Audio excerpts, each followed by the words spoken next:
Olá pessoal, tudo bem com vocês?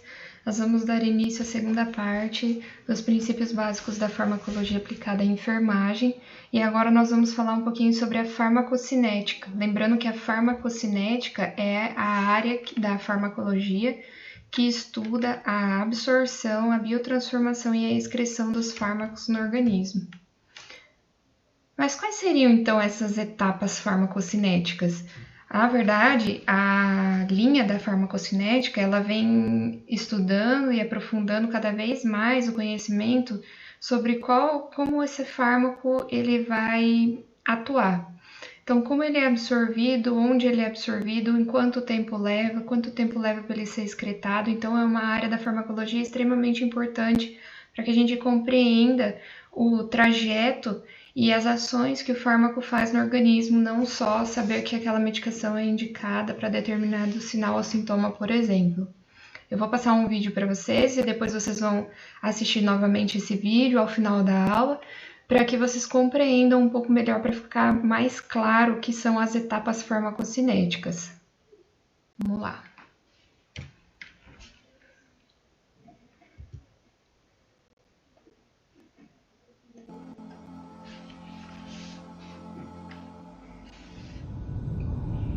A drug is a chemical or biological substance that affects the body and its functions.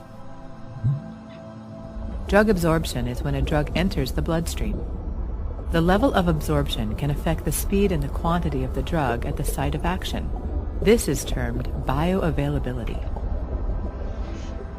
If a tablet releases the drug quickly, blood levels may become too high, whereas slow release may result in low levels of absorption. Additional factors affecting absorption and bioavailability include the properties of the drug and the physiology of the person, such as pH levels in the stomach and its speed of emptying. Therefore, specific formulations are used to release the drug at the desired speed. Common formulations include tablets, capsules, suppositories, transdermal patches, and solutions.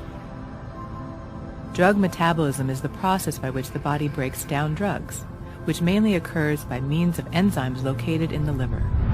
Many factors, including intake of specific foods and other drugs, can increase or decrease the speed at which drugs are broken down, and thus determine their levels within the blood. A drug may be broken down to stop it from working. However, there are other drugs that need to be broken down or modified before they become active. These are known as prodrugs. Some drugs are directly eliminated from the body by the kidneys in urine. For this to happen, the drug must be water-soluble. Drugs that are not water-soluble may be metabolized by the liver or enzymes in the blood into breakdown products that can be eliminated in urine. Diseases that affect the liver or the kidneys can cause blood levels of a drug to increase.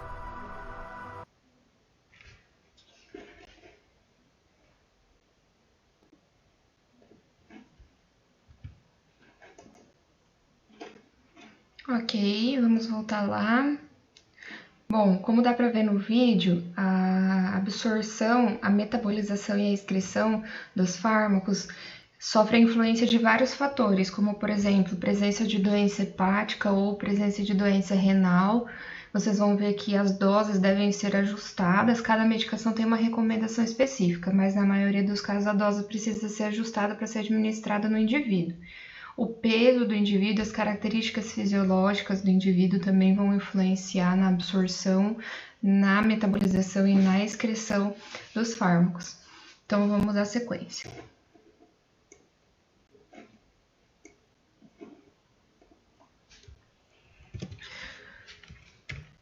Como deu para ver naquele vídeo, então, as etapas da farmacocinética basicamente são a absorção, que é a primeira etapa, a primeira ação da medicação no organismo depois de administrada, tanto independente da via que for administrada. Nesse caso aqui, o exemplo é uma cápsula, né? Então, administrada por via oral, ela vai descer para o estômago, certo? E ela vai começar o seu processo de absorção. A maioria das medicações tem a absorção nas microvelocidades do intestino, vocês vão ver mais para frente, mas algumas medicações elas têm ação e elas têm indicação para absorção no estômago. Isso vai fazer diferença, isso falando de medicação oral. Isso vai fazer diferença, por exemplo, em qual é a forma que essa medicação foi produzida. Por exemplo, vocês já devem ter visto aquelas cápsulas gelatinosas, certo? Na farmácia. Então, as cápsulas gelatinosas, elas não precisam de tanto recipiente que a gente fala, tanto diluente na composição daquela medicação. Por isso ela vem com a promessa de ação rápida, porque daí ela começa a fazer aquela cápsula, ela é diluída, dissolvida no ácido do estômago, e ela já começa o processo de absorção e metabolização ou ação da medicação em si, já aqui na cavidade do estômago. A segunda fase do processo, então, é o metabolismo. Vocês vão ver bastante isso, tá? O metabolismo é como essa medicação vai ser biotransformada. Uma coisa a gente precisa ter claramente em mente, que a medicação ela vai fazer o efeito, lembrando do conceito de biodisponibilidade, essa medicação ela vai fazer efeito quando ela atingir a corrente sanguínea. Por isso que quando a gente administra a medicação intravenosa, a gente está colocando 100% de medicação. A biodisponibilidade tende a ser 100% no indivíduo, no organismo do indivíduo, porque a via da administração está me permitindo isso, diferente de uma medicação administrada por via oral, por exemplo. A medicação administrada por via oral, ela vai passar por todo o processo de absorção. Bom, vamos lá. O processo, então, segue com a distribuição. Essa medicação que ela começa a ser absorvida, né? Como ela é absorvida pelo intestino, como ela vai ser quebrada, a maioria do metabolismo ocorre no fígado, então. Também a grande maioria das medicações, elas não são hidrossolúveis de começo, elas são lipossolúveis, lembrando no conceito de parede celular da membrana lipoproteica. Lembra disso? A gente vai ver um pouquinho mais para frente. Bom, as medicações elas são lipossolúveis, então elas são, entre aspas, gordurosas. Isso facilita, vocês vão ver que facilita a passagem para o interior da célula. E eu preciso que ela passe para o interior da célula para que seja carreada até a corrente sanguínea para fazer o efeito terapêutico. A distribuição, então, são os transportadores, né? A maioria dos transportadores é feito via corrente sanguínea, é claro. E aí, depois já passa para o processo de excreção, a maioria das medicações são excretadas pela urina. Como eu falei para vocês, alguns fatores influenciam, então, na farmacocinética, ou seja, influenciam na absorção, na metabolização e na excreção das medicações. Sem dúvida, o peso do indivíduo, não só o peso, na verdade, as características fisiológicas do indivíduo, que são diferentes entre pessoas, elas influenciam na absorção das medicações e também na metabolização. O uso do álcool pode ou potencializar, como eu já comentei, ou potencializar ou reduzir e inibir o efeito da medicação. Medicações podem funcionar diferente em mulheres e homens, como eu já comentei, por conta dos fatores hormonais, a idade, sempre lembrando que nos idosos a dose deve ser revista e nas crianças também, né? Então são cuidados que a gente tem que ter. A presença de doença hepática e renal, que eu também já comentei, insuficiência cardíaca, principalmente doença hepática e doença renal vai influenciar na forma como essa medicação vai ser transformada e eliminada do organismo, certo? Vamos lá, então. Então, na farmacologia, existe um conceito tradicional que é corpora non agunt nisi fixata, que é latim, né? O que significa isso? Um dia, vocês devem ter visto no vídeo do histórico da farmacologia, o Paul Ehrlich, um farmacêutico, na verdade eles eram considerados químicos, mas ele foi médico, farmacêutico, bioquímico. Então, o que ele chegou à conclusão? Que um fármaco não agirá a menos que esteja ligado. O que significa isso? Que eu preciso que a molécula do fármaco ele se ligue a algum receptor que vai carrear, que vai trazer essa molécula do medicamento para dentro da minha corrente sanguínea. E daí que vocês vão ver que quando os receptores ou então as características fisiológicas do indivíduo não contribuem, o efeito terapêutico ele é dificultado. Nós vamos entrar na primeira parte, então, que é a absorção e distribuição do fármaco. O conceito de absorção tem que ser claramente, vocês precisam ter claramente isso, que a absorção não é simplesmente como o organismo vai receber essa medicação. Não, o conceito de absorção na farmacocinética, área da farmacologia, significa a forma de passagem do local do fármaco, do local de administração para o plasma. Por que local de administração? Por exemplo, se eu tenho uma medicação que é tópica, ou seja, que é para passar na pele, uma pomada, um gel, como essa pomada vai ser absorvida até chegar no plasma da corrente sanguínea? Conseguem compreender? Se eu tenho essa mesma medicação, só que ingerida em forma de comprimido, ela não vai atravessar a barreira da pele, né? A composição da medicação é completamente diferente, porque o objetivo é que ela seja ingerida, absorvida para fazer o efeito terapêutico, certo? Então, alguns fatores eles influenciam nessa absorção, então, principalmente fatores fisiológicos do indivíduo que está recebendo aquela medicação e fatores da composição da medicação também, ou seja, o que contém naquela medicação.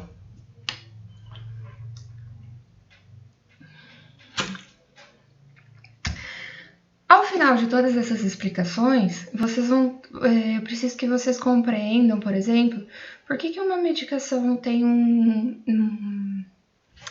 ela é mais, vamos dizer assim, por que um comprimido, desliza mais fácil quando é ingerido, por exemplo, uma neosaldina, que tem um sabor até adocicado, ao contrário de uma dipirona ou um paracetamol, que são mais amargos, eles são mais ásperos. É aquela sensação que alguns comprimidos, por exemplo, que dá a sensação de que ficaram parados, e às vezes realmente ficam parados no esôfago. Outra coisa que vocês vão compreender é por que uma medicação, mesmo ingerida pela mesma via, mesmo administrada pela mesma via, por que essa medicação ela tem efeito mais rápido do que outra medicação com um invólucro, ou seja, com uma cápsula diferente. Por que cápsulas? Por que existe cápsula e comprimido? Por que não é uma coisa só? Ao final, eu preciso que vocês compreendam isso. Mas vamos lá. Alguns fatores, então, influenciam na absorção da medicação. Outra coisa que vocês vão aprender também é por que uma mesma medicação administrada em duas pessoas diferentes tem efeitos diferentes, efeitos colaterais diferentes, por exemplo, pode acontecer, e também fazem efeito mais rápido ou menos rápido ou não faz efeito na outra pessoa. Bom, a natureza da molécula, o que significa isso? O formato da molécula da medicação, isso é estudado tudo na farmacocinética. A natureza da molécula, em quem ela vai se ligar para ser carreada para a corrente sanguínea. Quando eu falo carreada, é trazida, carregada, certo? O peso molecular, então, dos átomos, né, da composição dessa medicação, a motilidade gástrica do indivíduo, então, por exemplo, principalmente para medicações orais, né, qual a velocidade que vai ser absorvida. Então, por exemplo, aí vem a ideia do idoso, por exemplo, que ele tem maior dificuldade não só de ingerir algumas medicações, mas também de metabolizar e fazer absorção. Algumas medicações simplesmente não podem ser feitas em idosos, ou então precisa de uma dose diminuída por conta do desaceleramento da motilidade gástrica. Tá? A área da superfície de absorção, ou então, por exemplo, o que significa isso? Se eu passo um tópico, uma pomada, um gel na pele, quanto tempo vai levar para ser absorvida essa medicação? E se eu tomar essa mesma medicação por via oral, quanto tempo vai levar? Quais as etapas que essa medicação vai percorrer? Se eu uso essa mesma medicação por via intramuscular, quanto tempo vai durar? Vai durar a mesma coisa que o tópico que eu passei na pele? Então, a gente vai aprender isso. O fluxo sanguíneo, então, é importante não só a quantidade de sangue, mas também a velocidade que esse sangue está correndo na via hemodinâmica no indivíduo, a eliminação pré-sistêmica, se eu elimino essa medicação antes da excreção ou não, e se a pessoa está ingerindo essa medicação em jejum ou não. E aí vocês vão ver, principalmente na linha de estudo das interações farmacológicas, interações medicamentosas, que algumas medicações devem ser tomadas em jejum, outras não devem de jeito nenhum, outras tanto faz, pode ser, mas outras tanto faz, pode ser ingerida em jejum ou não, ou então tem alguma recomendação de alimentos específicos. Mas uma coisa que a gente precisa ter em mente, toda medicação, principalmente oral, certo? Que é ingerida em jejum, ela vai ter um efeito maior do que se ingerida junto com alimentos. Bom, vamos lá. Alguns fatores influenciam, então, tem algumas características específicas no processo de absorção das medicações.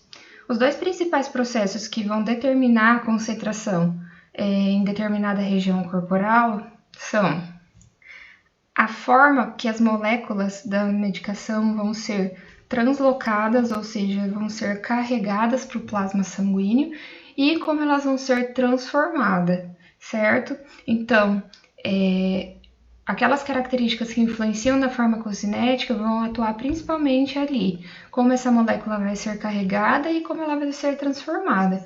E o movimento desse fármaco, dessas moléculas no organismo, são basicamente por difusão, que é aquele conceito que a gente aprende no ensino médio. Difusão, ela pode ser facilitada ou não facilitada, ela pode ter ou não gasto de energia, tá? Isso vai depender da molécula da medicação, se ela é hidrossolúvel ou lipossolúvel, e os aspectos que vão determinar, então, o fluxo dessa massa que a gente fala do conteúdo da medicação para o plasma sanguíneo. Eu coloquei essa imagem aqui, então vocês podem ver o seguinte, por exemplo, uma medicação em comprimido que ela é ingerida, dentro do organismo ela vai ser quebrada em grânulos, correto? E ela vai ser cada vez mais quebrada em partículas minúsculas, ou seja, ela vai ser desintegrada, tá? E aí ela vai passar a ser absorvida, principalmente nas microvelocidades, vocês vão ver a foto do intestino, para aí a droga começar a ser absorvida. Os principais mecanismos de absorção, então, são esses 4, tá? Vocês podem encontrar em livros e outras literaturas outras formas, mas basicamente, para vocês compreenderem, são essas 4 formas que tem como uma medicação, um fármaco ser absorvido no organismo. O primeiro é difusão passiva, o próprio nome fala, passiva é sem gasto de energia. O método de filtração ou pelos poros. O transporte ativo já diz, tudo que tem atividade, ele está gastando energia. Ou então o transporte que é facilitado por alguma outra molécula. Aqui tem uma imagem que são formas de transporte passivo, então, para celular transporte, eu tenho na célula um vão de entrada, certo? E aí a molécula ela simplesmente é carregada para dentro. A difusão, basicamente, é o conceito do meio mais concentrado, que é o externo da corrente sanguínea, no caso de um fármaco. Parem para pensar, eu não tenho nenhuma medicação no meu organismo e eu vou e tomo um comprimido de dipirona. Onde que está mais? Na microvelocidade do intestino ou no sangue? Então, simplesmente, os microcapilares sanguíneos, microvasos, eles vão absorver até atingir o interior da célula.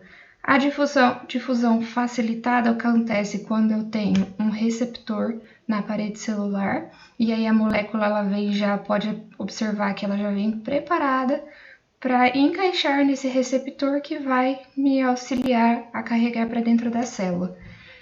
E também tem a forma deixa eu tirar aqui. A forma do transporte ativo. A forma do transporte ativo eu também tenho um receptor atuando, mas diferente da difusão facilitada, eu vou precisar gastar uma energia, porque apesar da molécula se encaixar aqui, ela vai ter que ser empurrada para dentro. Nós vamos ver o primeiro processo, então, que é a difusão passiva, tá? Deixa eu trocar aqui. Aí. Bom, o que acontece na difusão passiva? Aqui vocês estão vendo a cavidade do intestino, certo? Quem já viu imagens de uma endoscopia, uma colonoscopia, essa é a imagem que a gente encontra. Aí o que acontece? Eu coloquei aqui que não é a principal forma de absorção, porque está falando de difusão passiva de hidrossolúveis. Lembrando que a maioria das medicações elas são lipossolúveis. Por quê? Porque é para facilitar o transporte da molécula para dentro da célula que tem uma camada lipoproteica. Lembra disso? Que é essa imagem aqui. Mas vamos voltar lá.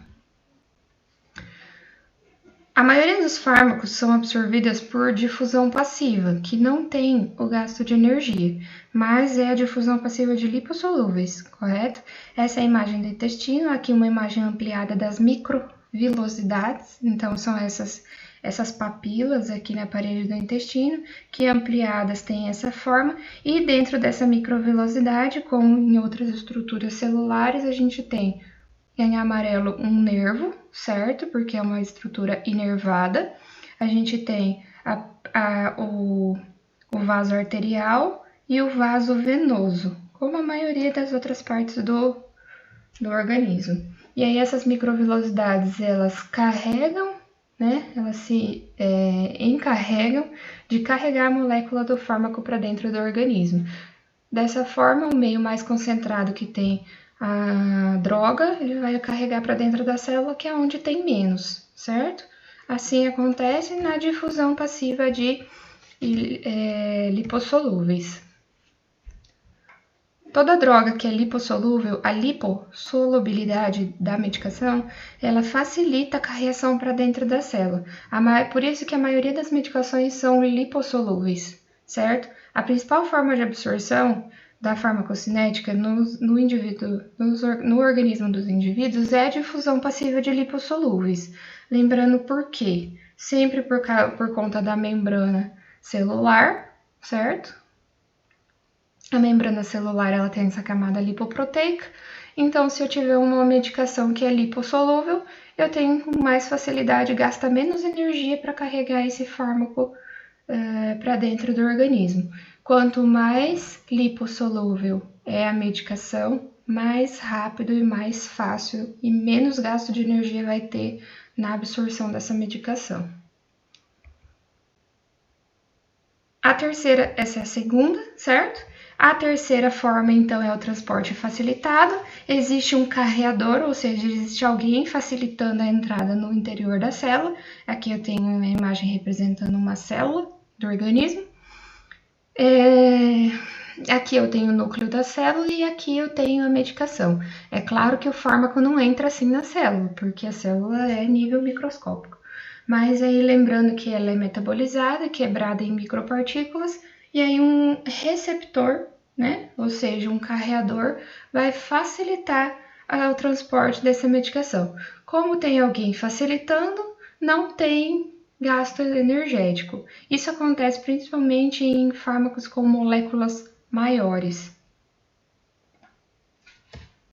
E a última fase, então, a última etapa da absorção, a última forma de absorção é o transporte ativo. Como eu falei, o próprio nome diz, se é ativo, tem atividade. Se tem atividade, tem gasto de energia, famoso ATP. Esse aqui funciona quando a célula é a movimentação da molécula do fármaco. Acontece quando a molécula do fármaco ela vai contra o gradiente de concentração, ou seja, foge do princípio do mais concentrado para o menos concentrado, por isso que tem gasto de energia. Ele vai empurrar para dentro, mas de toda forma eu preciso ter um receptor aqui na parede da célula para receber essa medicação e carregar para dentro. Diferente do transporte facilitado, que é alguém que simplesmente vai levar, aqui eu estou empurrando para um meio que já está concentrado. Por isso que tem gasto de energia, por isso que tem saturabilidade. Se a célula estiver saturada daquela medicação, vai ficar cada vez mais difícil, mais gasto de energia vai ter, certo? E isso acontece muito? Não, são poucas as medicações. Por exemplo, medicações neurológicas, tá? Então, eu estou introduzindo uma substância que o organismo já está produzindo, diferente quando eu tomo paracetamol para dor, por exemplo, meu organismo não produz paracetamol, certo? Mas vamos supor que eu esteja querendo colocar uma molécula que já existe dentro da célula. Então, por exemplo, células renais. A tendência é excretar as células renais e não trazer nada para dentro. Por isso que é contra o gradiente, certo? O transporte ativo, então, vai depender de energia, vai demandar energia do organismo e é contra o gradiente de concentração. Eu coloquei a pinocitose aqui, não são muitas medicações que tem, mas vocês vão ver que algumas medicações têm liberação demorada, que eles falam. Liberação prolongada, são medicações que têm uma meia-vida mais longa, tá? Então, tem a pinocitose, ou invaginação, que a gente fala, ou invaginação, que é quando a membrana celular faz essas bolsinhas para carregar as substâncias para dentro da célula. Ela absorve, então ela capta essa molécula do meio extracelular para o meio intracelular, e aí ela vai fazer o efeito e depois ela pode fazer fagocitose, que ela vai eliminar, certo? Geralmente essas medicações que têm absorção por pinocitose são medicações então de liberação prolongada, que precisa do efeito da medicação que dure mais. Alguns antidepressivos, por exemplo, são assim. Eu não posso fazer uso de um antidepressivo que vai durar 1 hora no dia, eu preciso que dure o dia todo. Algumas considerações, então, sobre o processo de absorção, só para a gente fixar essas informações, tá? A primeira delas, eu já comentei, vou comentar de novo, que o principal fator que define o gasto de energia, quão passiva vai ser essa absorção, é a lipossolubilidade, porque a parede da membrana é lipossolúvel, é lipoproteica, certo? Então, quanto mais lipossolúvel for a medicação, mais fácil ela vai entrar para o interior da célula, menos energia ela vai gastar e o peso molecular não vai fazer tanta diferença, e sim a composição, certo? Ou seja, o que eu coloquei aqui, o que vai determinar a capacidade de um medicamento a sofrer a difusão, então, é qual é o coeficiente entre lipídio e água que essa medicação vai ser composta. Eu coloquei outra imagem aqui mais uma vez, a microvilosidade no intestino, eu tenho aqui as microcélulas, certo? Cada uma com o seu núcleo. Eu tenho o intestino sendo uma região extremamente inervada e extremamente vascularizada. Então, como que essa medicação vai ser absorvida para o intestino e já vai carregar para a corrente sanguínea? Por meio desses microvasos aqui das microvilosidades do intestino, que são micro, que a gente não enxerga a olho nu claramente, certo?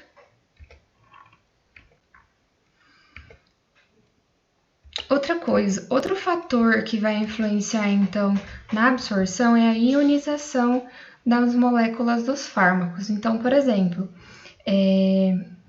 vamos supor, as bases, elas fazem o oposto dos ácidos, porque os ácidos, eles se acumulam em locais com pH alto. Então, vamos pensar no pH do intestino, né, que é uma região basificada, alcalinizada.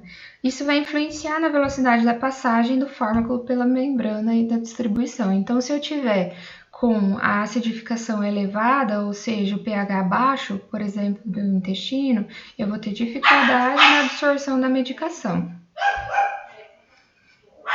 Então, eu coloquei aqui que a urina, quando ela está mais ácida, ela vai acelerar a eliminação das bases, né? Então, o oposto também é verdadeiro. Enquanto a alcalinização, ou seja, quanto mais básico, ele vai reduzir a velocidade de excreção. Isso influencia por conta, por exemplo, em casos de alteração celular, ou então efeito com medicação quando ela é ingerida com uso concomitante de álcool, que vai alterar o pH do organismo, do intestino, ou a interação medicamentosa, quando a pessoa está tomando outras medicações. Isso a gente vai ver ao longo do processo. Eu coloco aqui, então, a ligação dos fármacos às proteínas plasmáticas. Então, por que no começo eu falei que o Paul Ehrlich, ele falou que um fármaco ele não vai agir a menos que ele esteja ligado? Um fármaco, ele não consegue simplesmente passar assim com tanta facilidade para o interior da célula. Então, a maioria dos fármacos, eles vão se ligar, eles vão atravessar a barreira celular lipoproteica, se encaixando em uma proteína daquela barreira. Então pensem, quanto mais lipossolúvel e mais encaixar no receptor na parede da célula, melhor vai ser o efeito, maior vai ser o efeito e melhor vai ser o processo de absorção. Essa medicação vai conseguir chegar com maior biodisponibilidade na corrente sanguínea. A principal proteína que carrega a molécula do fármaco para dentro das células é a albumina, certo? Lembrando que algumas pessoas têm deficiência de albumina, por exemplo, doenças hepáticas como a cirrose causam uma baixa de albumina muito grande, então a pessoa precisa repor, além de ter que tratar a condição, então, por exemplo, no caso da cirrose, além de ter que tratar os sintomas, tratar o fígado, que é uma condição crônica, pode ser agudizado ou não, então eu preciso fazer essa reposição, porque senão a medicação que eu vou estar administrando, ela não vai fazer efeito, ela não vai chegar na corrente sanguínea, ela vai bater na parede da célula ou nem vai chegar lá e vai ser eliminada sem fazer efeito terapêutico. Bom, eu coloquei aqui que a maioria das medicações, dos fármacos, eles chegam no sistema vascular ligados a uma molécula presente no plasma sanguíneo. Alguns vão se dissolver no plasma, mas a maioria precisa de alguma proteína, então, para ser carregada e fazer o efeito dentro do vaso, certo? A principal delas, lembrando, é a albumina. Então, para um fármaco fazer efeito, ele precisa estar ligado a alguém, ou pelo menos a barreira celular lipoproteica, ou então, de preferência, que ele esteja ligado à albumina. Essas proteínas, então, que carregam as moléculas da droga para dentro do organismo, elas vão influenciar no efeito, na metabolização e na excreção. A medicação que foi carregada para dentro da célula sanguínea, para dentro do plasma sanguíneo, vai ficar fazendo efeito e depois ela vai levar um tempo do processo para ser metabolizada. A fração que não se ligou às proteínas, elas já vão ser levadas ao processo de metabolização e excreção. Bom, eu coloco aqui então que não existe uma proteína para cada tipo de fármaco a ser ingerido. A maioria dos fármacos, eles vão se ligar à mesma proteína. Só que quando eu tenho a competição de um fármaco com outro para se ligar a uma proteína, por exemplo, a mesma molécula de albumina, aquele que tem mais afinidade, ele pode ser deslocado para um outro que tem menos afinidade.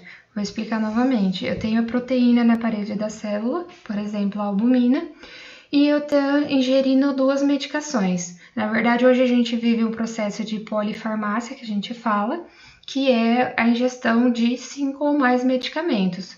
Na atenção básica, quando a gente está na assistência, atuando e recebe os pacientes, nós vemos com muita facilidade, principalmente os idosos, com aquela grande quantidade de medicações sendo ingeridas ao mesmo tempo, né?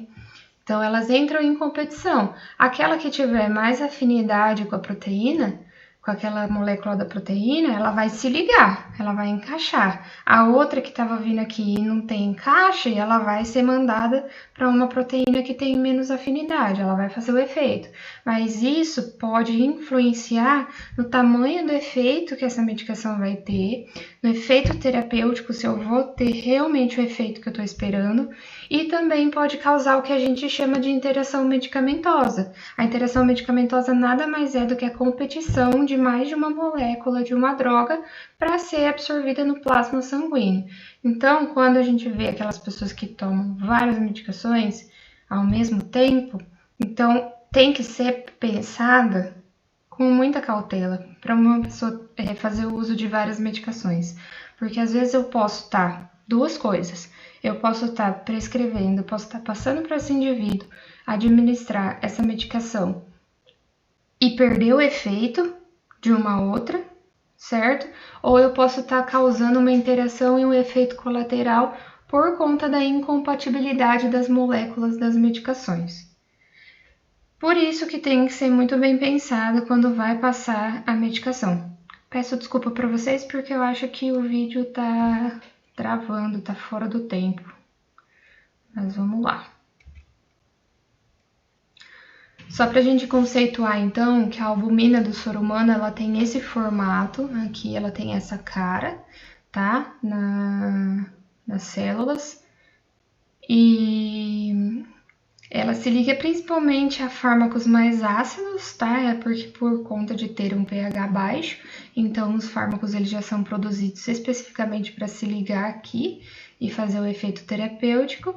A quantidade de albumina vai influenciar o formato vai influenciar na distribuição e na velocidade de eliminação.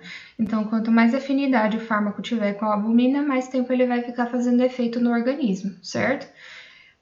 A albumina, então, é a proteína que tem em maior quantidade no plasma sanguíneo, por isso que é ela a que recebe mais as moléculas dos fármacos administrados, lembrando que posso ter indivíduos que têm baixa quantidade de albumina, então eu posso esperar um efeito terapêutico mais baixo das medicações que estão sendo administradas, se não for reposto, certo?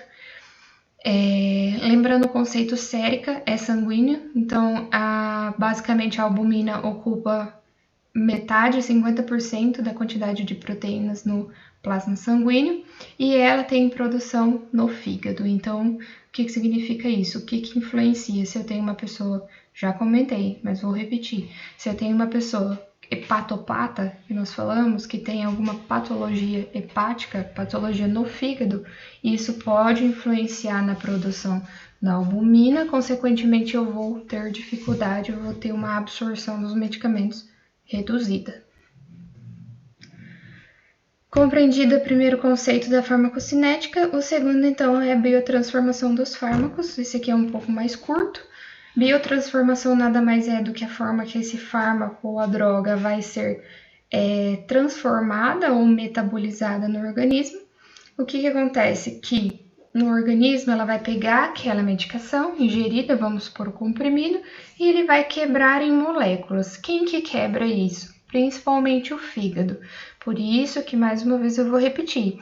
Pacientes ou indivíduos que têm doenças hepáticas, doenças do fígado ou doenças dos rins, doenças renais, cada medicação tem uma especificidade, uma recomendação, se precisa reduzir a dose, tá? Então, qualquer medicação que vocês pegarem a bula e irem lá nas contraindicações da bula, vocês vão encontrar as recomendações para pacientes ou indivíduos que têm a atividade do fígado prejudicada por alguma doença ou condição de saúde. Por exemplo, nem sempre eu vou ter uma pessoa com, vamos supor, a gente sempre pensa em uso de álcool, por exemplo, né, que leva a uma cirrose, mas nem sempre a gente tem esteatose hepática, que é presença de gordura aumentada no fígado, isso vai influenciar. A gente tem as hepatites também, que podem causar lesões. A gente tem as famosas manchas no fígado, né, que são idiopáticas, que significa isso, que não tem causa definida. Então, a gente tem diversas condições que podem afetar o fígado e, consequentemente, influenciar no metabolismo das medicações.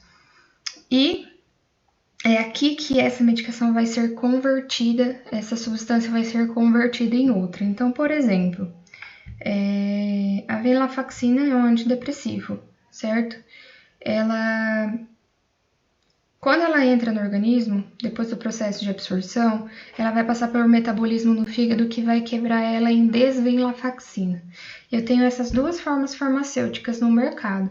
Então, eu posso tomar a venlafaxina, que ela vai levar mais tempo para atingir o pico de efeito terapêutico, porque ela precisa ser quebrada pelo fígado.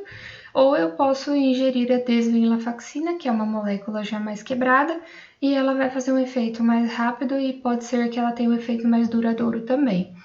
Eu vou demandar menos atividade do fígado para transformar essa medicação.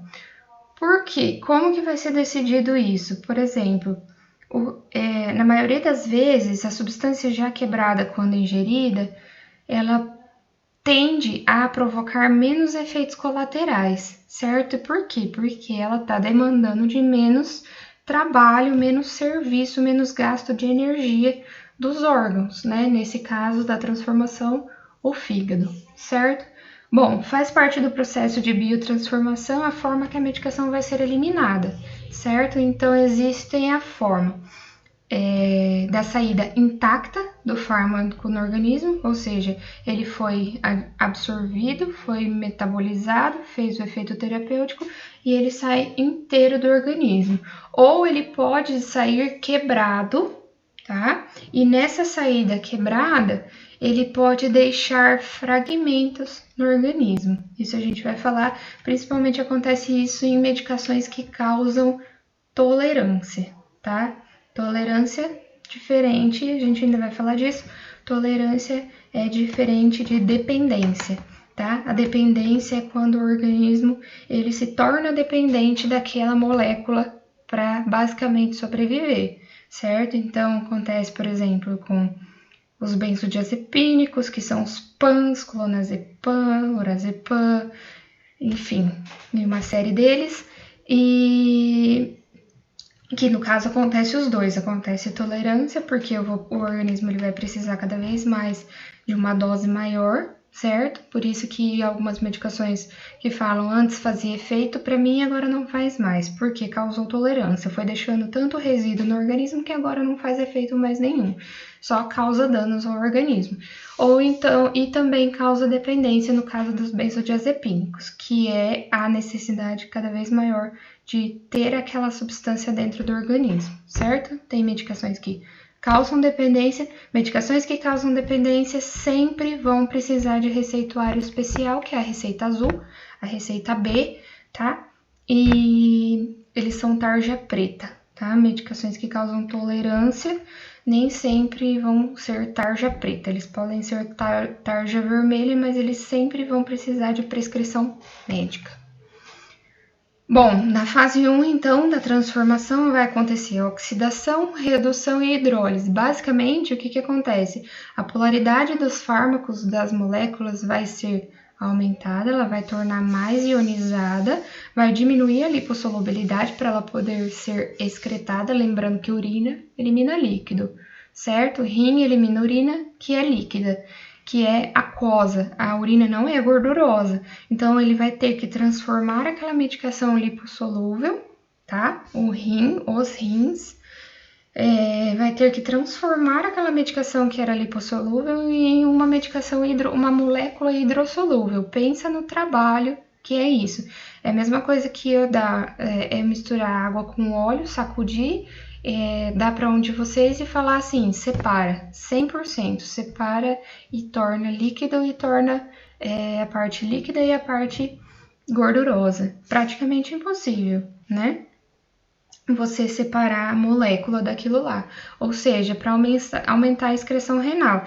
Novamente, se eu tenho um indivíduo que tem a função renal reduzida, independente do motivo ou da etiologia, eu vou ter o processo de biotransformação dificultada. Então, pode ser que eu precise reduzir a dose, certo? Reduzir a dose da medicação. Na fase 2, a medicação, então, ela vai ser quebrada em metabólitos, que nada mais é do que micropartículas, certo? E elas são polarizadas, porque quando chegar lá nos rins, ela vai precisar ser eliminada. Metabólito eu coloco ali, então, que é o produto resultado da metabolização, que aconteceu lá no fígado, para elas virar uma molécula ou uma substância fácil de ser eliminada pelos rins. A biotransformação ela conta com duas fases, então, a de quebra e redução e hidrolisação, ou seja, transformar aquele medicamento que antes era lipossolúvel em hidrossolúvel. Quem faz isso a metabolização é o fígado, não são os rins, tá? Quem faz essa transformação, e quem vai excretar, então, é o rim.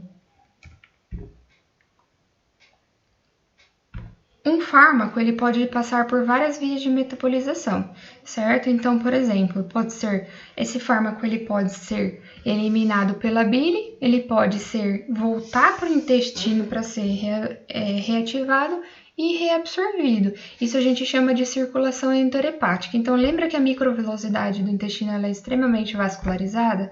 Então, quando essa medicação é absorvida pelo intestino e vai para a corrente sanguínea, ela pode voltar. Isso é extremamente inteligente, uma estratégia do organismo. Ela pode voltar e ser novamente reativada no intestino e reabsorvida, certo? Aí a gente tem o conceito de metabolismo de primeira passagem, certo? Questão de concurso. Então, as drogas, quando administradas por via oral, é claro, elas são eliminadas pelo fígado, e aí ela diminui a biodisponibilidade.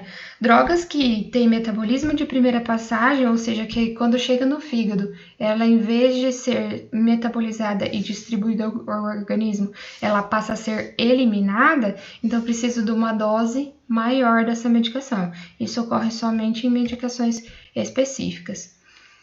O último processo, então, o último passo da excreção dos fármacos é a eliminação. Então, o terceiro e último, a gente viu como ele é absorvido, a gente viu como ele é metabolizado, e agora a gente vai ver como ele é excretado, porque ele precisa ser eliminado do organismo.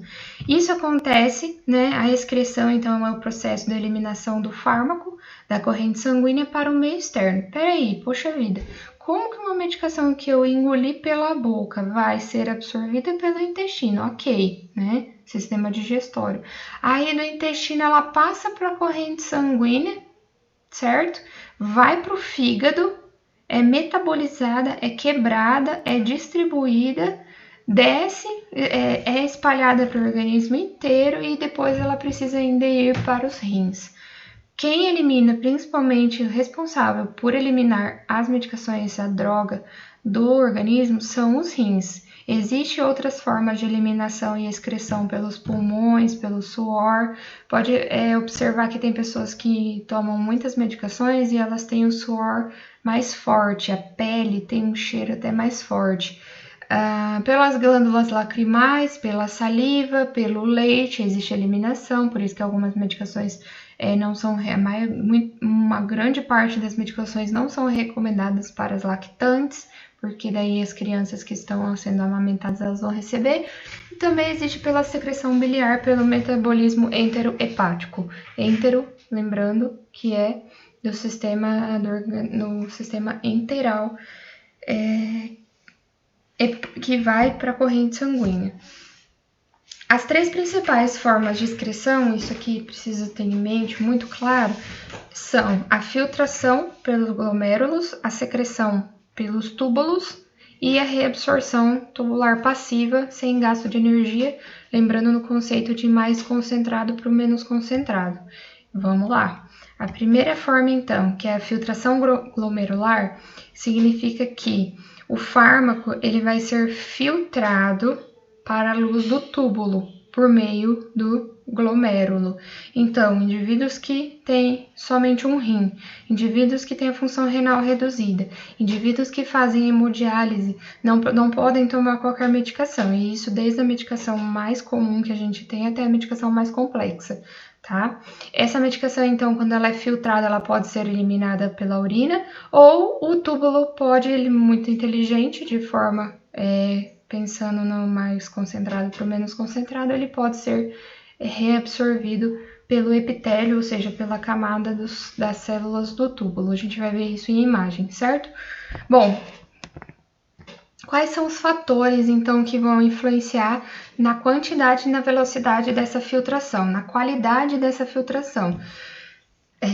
A fração da medicação, ou seja, a quantidade de medicação que está ligada à proteína. Se eu tiver maior quantidade, eu vou ter mais trabalho dos rins, tá? A taxa de filtração glomerular, ou seja, nada mais é que a capacidade do glomérulo de filtrar aquele fármaco, e o fluxo sanguíneo renal. Se eu tenho algum processo que está impedindo o fluxo renal ou que está sobrecarregando a função dos rins, eu posso ter uma insuficiência renal aguda por uso de medicação, certo? Quando a gente começa a fazer esse raciocínio, a gente começa a pensar então nas condições do organismo dos indivíduos e a gente começa a ligar por que uma coisa vai levando a outra, certo? Por exemplo, por que às vezes eu tenho, às vezes não, é muito comum um paciente hipertenso, né, crônico, intenso, que tem aquela pressão elevadíssima, ele desenvolve uma insuficiência renal, porque eu estou sobrecarregando a função dos rins. Consequentemente, eu vou ter dificuldade de eliminar as moléculas dos fármacos pela urina. Por isso que muitas vezes entra com diurético, que são medicações que auxiliam na excreção de substâncias pela urina. Bom, lembrando que a lipossolubilidade, ionização e o pH dos fármacos, das moléculas dos fármacos, não vão influenciar o filtrado. Por quê? Porque aqui subentende-se que ele já foi metabolizado e transformado no fígado, certo? Aqui a gente tem imagem, não tem como ser mais fácil de compreender. Aqui a gente tem, então, o glomérulo, certo? Que é onde faz o processo de filtração, tá? É como se a gente tivesse uma micropeneira aqui. A gente tem a cápsula de Bowman, que abraça toda essa estrutura, tá? Epitélio celular, aqui na volta, tá? E aqui, como ele tá recortado, lembra que a gente tem epitélio no túbulo também, certo? Então, chega a molécula do fármaco aqui pela circulação renal, certo? Vai para o glomérulo, que é extremamente vascularizado, é filtrado, parte é reabsorvido nesse epitélio, certo? Então, aqui, no decorrer do túbulo renal, aqui o tubo de néfron. Então, ao fazer esse trajeto, a medicação ela pode ser reabsorvida, dependendo da composição dela. O que não for reabsorvido vai ser excretado e vai descer para a urina, correto? Isso é o processo de filtração glomerular. Mais uma vez, aqui a gente tem uma imagem animada, né? Não muito animada, mas animada.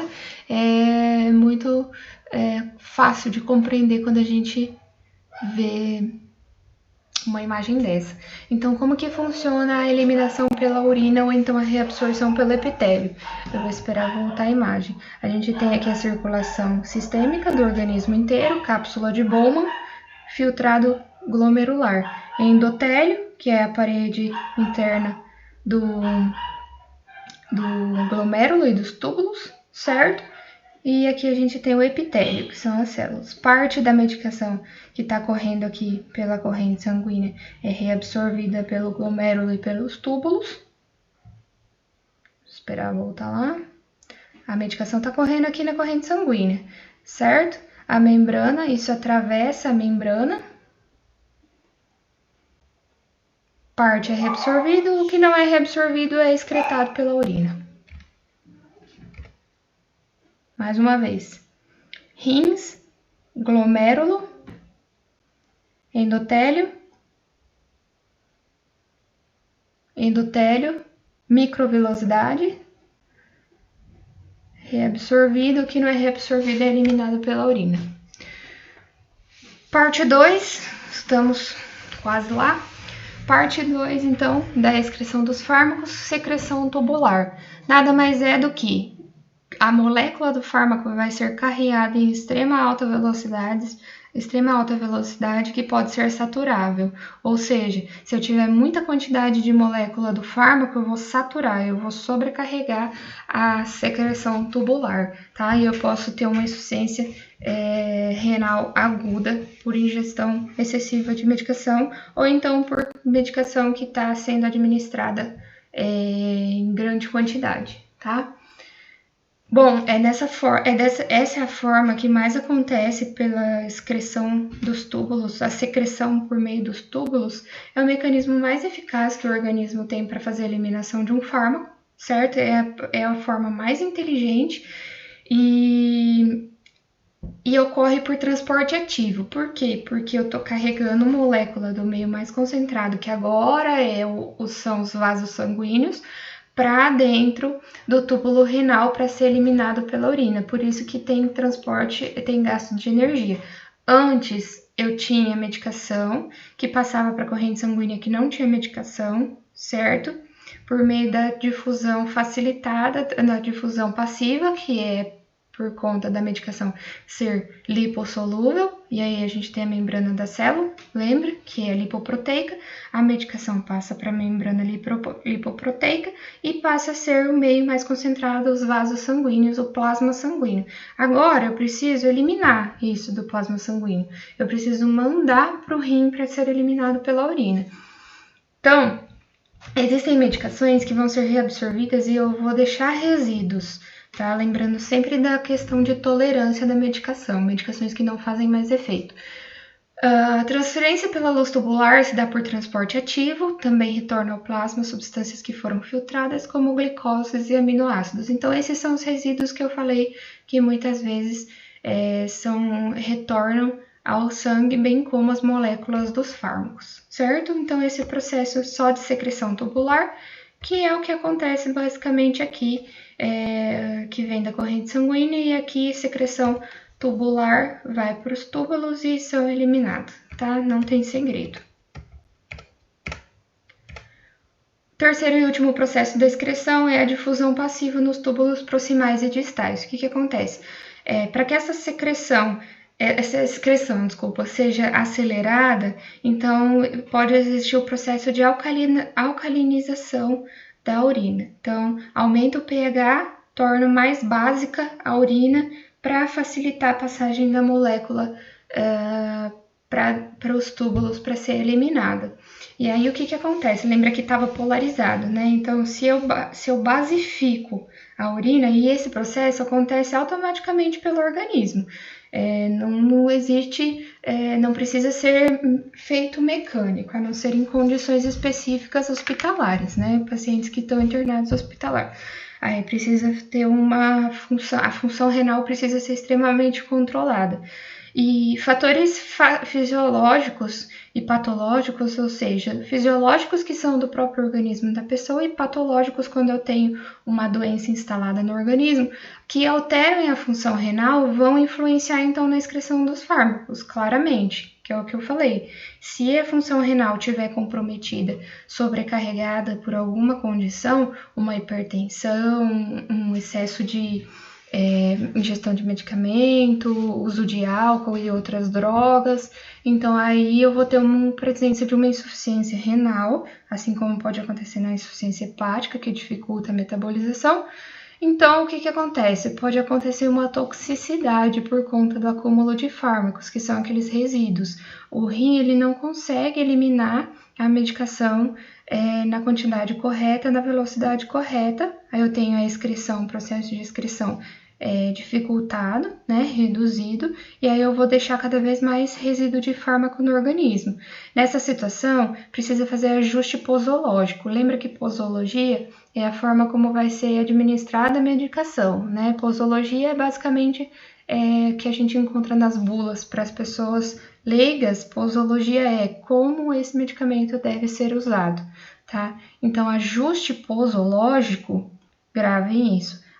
Ajuste posológico é quando eu preciso ajustar a dose por conta da presença de uma condição como uma insuficiência renal, ou uma insuficiência hepática, ou até mesmo uma insuficiência cardíaca, tá? Quando eu tenho esses órgãos principais, primários, comprometidos, eu preciso fazer ajuste posológico.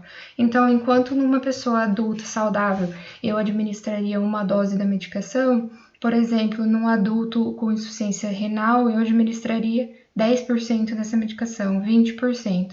Ou uma pessoa que faz uso de várias medicações ao mesmo tempo, que eu estou sobrecarregando a função renal e a função hepática, eu preciso reduzir a dose e fazer ajuste posológico para que ela não sofra com os eventos adversos e as interações, os efeitos colaterais de uma interação medicamentosa, por exemplo, ou então leve uma insuficiência renal crítica, crônica e até potencialmente fatal. Aqui eu coloquei uma observação importante: como eu sei que os rins estão comprometidos ou não? Como eu sei se essa medicação está afetando, está sobrecarregando o rim? A forma de verificar, então, é o clearance de creatinina. Então, vocês vão ver bastante no processo da formação de vocês e até depois a creatinina. É um exame que é extremamente pedido, que é medido no plasma sanguíneo desse frasquinho amarelo que dentro tem anticoagulante, tá? Então, provavelmente no hospital vocês vão ter contato com a coleta da creatinina, que basicamente ela mede o grau de redução da função renal. Então, ela verifica se a função renal, pelos índices recomendados pelo laboratório, então existe uma faixa, né? Uma faixa considerada adequada que mede a quantidade de substância que é retirada pelo rim comparada com o tempo, tá? Então, tem várias formas, na verdade, de avaliar a urina de um indivíduo, por exemplo, ou então a função renal através do sangue. Então, por exemplo, a gente tem coleta de urina 24 horas, a gente tem o clearance de creatinina, a gente tem análise de urina de forma estéril, existem várias formas, mas o clearance de creatinina é quem mede a função renal comparado com o tempo. Por exemplo, é aquele gráfico. Eu tenho a função, né, a eliminação, grau de redução da função renal, e aqui eu tenho o tempo. Conforme vai passando o tempo, eu preciso ter a função renal ali ativa e depois ela reduz. Agora, se ela estiver muito baixa ou muito alta, eu tenho uma alteração da função renal. Aqui eu coloquei mais uma vez para compreender, tá? Então, aqui é a circulação renal, a circulação sistêmica do organismo, é por aqui, por meio de artérias, né? E aí vai para as arteríolas, que se recebe a medicação que vai entrar no glomérulo, e aí aqui ela vai ser filtrada, vai passar pelo processo de filtração. O que for útil, o organismo vai reabsorver para continuar fazendo efeito, tá? O que não for útil vai continuar sendo filtrado e absorvido para ser secretado aqui e excretado por meio da urina. Por isso que quando a gente está em uso de medicações, por exemplo, antibióticos, amoxicilina, azitromicina, a urina ela fica mais concentrada, com cheiro mais forte, a cor mais escura, porque está aumentando o processo de excreção. Isso é um sinal bom. Se eu tenho uma pessoa que está em uso de medicação e a urina dela está clara e sem cheiro, aí eu tenho um problema, porque significa que está ficando muito resíduo no organismo. Aí eu coloquei aqui só os alvos farmacológicos. Na verdade, a gente tem dois conceitos. Alvos agonistas é quando a medicação se reconhece com as proteínas, tá? O receptor é aquela molécula de proteína que vai reconhecer a molécula do fármaco e vai carregar para dentro. A gente tem receptores agonistas, tá? Que promovem atividade celular. E temos receptores antagonistas, que ele combina com o receptor sem causar ativação e ele bloqueia o efeito do agonista, que nada mais que significa que é aquela interação que eu falei para vocês. Se eu tenho mais de uma medicação que é recebida pelo mesmo receptor, cada receptor precisa receber uma molécula. Se ele receber duas ao mesmo tempo, ele tende a provocar interação medicamentosa e provocar efeitos colaterais no indivíduo, no organismo do indivíduo, correto? Algumas informações importantes. Nenhum fármaco ele é 100% específico. Nenhum fármaco tem um receptor que está esperando ele lá de braços abertos 100%. É igual a visitar parente, né? Eles recebem a gente recebe os parentes, mas nem sempre a gente, né, tá 100% confortável, né? Um exemplo bobo, mas que facilita para a gente entender.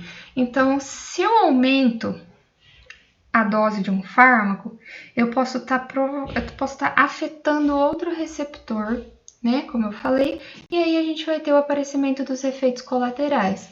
Dor epigástrica, dor na região do estômago, dor de cabeça, náusea, tontura, insônia, sonolência, dificuldade para dirigir, dificuldade de concentração, dificuldade de atenção, boca seca, tremedeira. Existem N efeitos colaterais das medicações, tá? Existem efeitos colaterais que são comuns, que já são mais esperados, e existem efeitos colaterais que são incomuns, e aí eles são até potencialmente fatais, por isso que toda medicação ela deve ser administrada, prescrita e utilizada com muita cautela.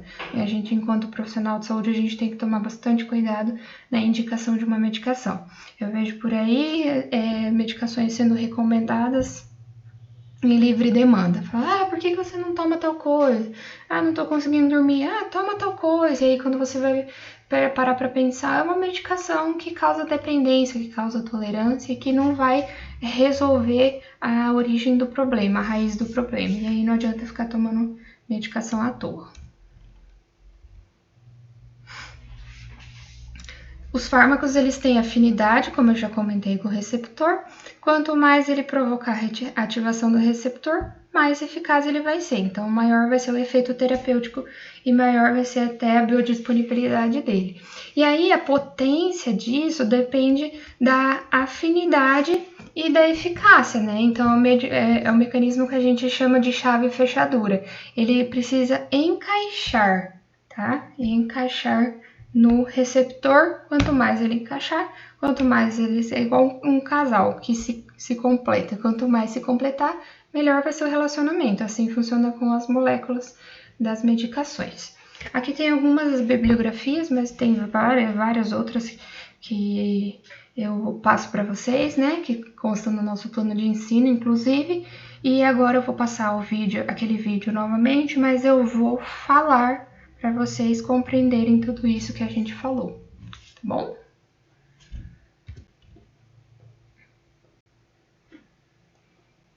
Vamos lá. Eu vou tirar o volume e eu vou falar, e se precisar eu vou pausar. Vamos lá. Então, ele começa falando que drogas são substâncias químicas que atuam no organismo. Pera lá, vou voltar aqui. Drogas são substâncias químicas que atuam no organismo e provocam algum efeito, certo? Ele pode ser um benéfico ou ele pode ser maléfico. Aqui a gente tem o exemplo de uma droga sendo administrada por via oral, tá? Vamos lá. A medicação, então, é ingerida através da boca. A absorção começa, e aí ele fala que vai ter o efeito quando atingir a corrente sanguínea. A gente tem as hemácias, tem as proteínas. Quanto mais quantidade chegar na corrente sanguínea, maior efeito ele vai ter. Se ele chegar rápido demais, ele vai produzir efeitos não esperados. Se ele demorar, ele não vai atingir o efeito terapêutico. Alguns fatores influenciam, então, no processo de absorção. E aí vocês estão vendo aqui que essa medicação começa a ser liberada. Esse aqui é a aspirina, tá? É um exemplo com a aspirina. A aspirina, ela é dissolvida no estômago e levada até o intestino, correto? A fisiologia do indivíduo pode influenciar também. Aí ela fala aqui que algumas fórmulas específicas, elas podem ser cápsulas, gelatinosas ou não, supositórios, dispositivos intradérmicos, soluções como xaropes, e isso vai influenciar como ela vai ser metabolizada. Quem metaboliza a medicação é o fígado. Ali é produzido as proteínas plasmáticas, certo? Essa aqui a gente conhece é a albumina. Essa metabolização ali que foi quebrada, né? Foi quebrada em um metabólito e aí ela foi transformada em uma medicação mais fácil de ser absorvida e ser eliminada, tá? Então, nesse caso aqui, ela foi metabolizada para poder fazer o efeito. e ela vai ser eliminada pelos rins. Para isso, ela precisa se tornar hidrossolúvel.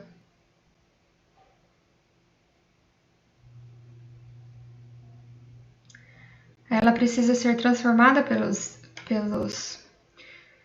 A molécula do fármaco precisa ser transformada pelo fígado, então, para que ela deixe de ser lipossolúvel para passar a ser hidrossolúvel para se misturar aqui na urina e ser eliminada, correto? E aí fala aqui que quando a gente tem a presença de uma doença que afeta o fígado ou os rins, esse nível de medicamento pode continuar, resíduo que eu comentei, né? Ele vai continuar presente na corrente sanguínea, tá? E vai continuar produzindo efeitos e ela vai passar a ser tóxica. Então, antes ela ia ter um efeito benéfico e daí ela vai passar a ter um efeito maléfico. Correto? Eu espero que vocês tenham compreendido. Eu fico à disposição para tirar as dúvidas. E estudem bastante o conceito de farmacocinética, certo? Qualquer dúvida, eu estou à disposição. Um abraço. Tchau.